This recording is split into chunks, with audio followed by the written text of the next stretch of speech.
নমস্কার, রাধে রাধে। ইতি কিচেন চলে এসছে।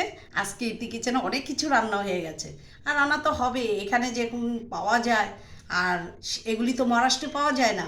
তবে আজকে আমি নতুন রেসিপি করেছি। কি রেসিপি করেছি? থালের মধ্যে ভাতটা বেড়ে দিলাম। বাড়ার পরে গন্ধ ভাদাইল্লা পাতা আছে না, গন্ধ ভাদাইল্লা পাতার বড়া করেছি।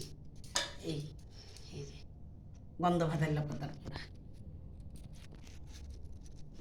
তারপরে পটল ভাজা করেছি, এই পটল ভাজা দিয়ে দিলাম। তারপরে করলাম করলা আলু, এই কুমড়ো দিয়ে করলা ভাজা করেছি।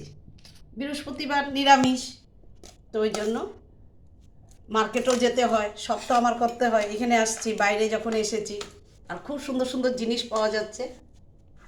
আর ফাটা ফাটা করে এই ডাল বানিয়েছি ফুলকপির ডাঁটি দিয়ে।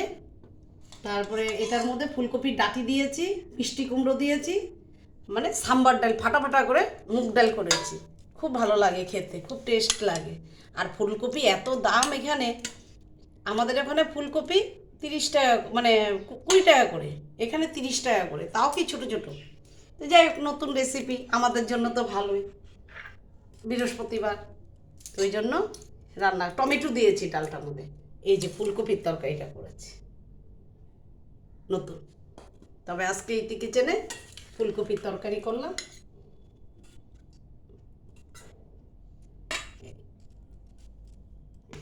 বেড়ে দিয়েছি। তবে পটল ভাজা, গন্ধভাদাইলা পাতার বড়া, আলু করলা, মিষ্টি কুমড়ো ভাজা, ফুলকপির রসা, আর মুগ ডাল করেছি। তবে এই ছোট্ট গোপালকে থালটা দিয়ে দেই। ওয়াও, ফুলকপি! আজকে তো আমি পুরো জমিয়ে খাবো সব কিছু দিয়ে। এবার এই যে এখানটা বাই করে দিলাম, তুই সুন্দর করে খেতে থাক। আগে ফুলকপির রসা দিয়ে,